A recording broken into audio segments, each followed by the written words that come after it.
Common सी बीमारी जो कि मोस्ट कॉमनली लोगों में देखने को मिल रही है, उसमें क्या हो रहा है कि जिससे कि काफ़ी ज़्यादा ब्लोटिंग होती है, गैस बन रही है ना। जैसे आप कुछ खाते हो तो गैस बन जाती है, ब्लोटिंग हो जाती है। कुछ नहीं खाते हो तब भी कुछ भारी सामान उठा लेते हो तो उससे भी गैस बन जाती है।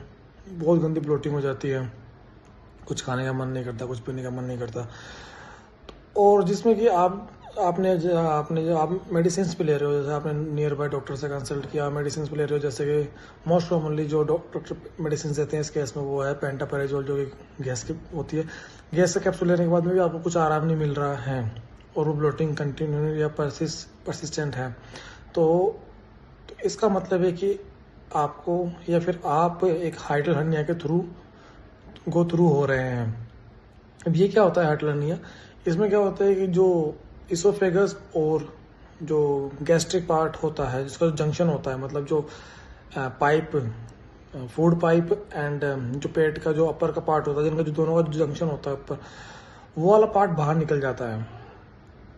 वो पार्ट बाहर निकल जाता है जिससे कि आपको ये सिम्टम्स देखने को मिलते हैं। तो इसका ट्रीटमेंट क्या है? अब इसका ट्रीटमेंट वैसे तो मोस्टली जो डॉक्टर होते हैं वो कंजर्वेटिव ट्रीटमेंट पे रखते हैं मोस्टली, जो मेडिसिन होती है, पर इसमें मॉडिफाई करके आपको मेडिसिन देनी होती है और आपको कुछ थोड़ा डाइट का जो ध्यान रखना होता है ना। आप थोड़ा डाइट जो जैसे कि चाय, कॉफ़ी, ब्लैक कॉफ़ी है ना, कुछ ज़्यादा गर्म चीज़ें ये आपको अवॉइड करनी होती है, कुछ ज़्यादा ठंडी चीज़ें आपको अवॉइड करनी होती है। मतलब आप नॉर्मल खाना लो स्टार्टिंग के अंदर, with the treatment you have to modify with your diet plan also.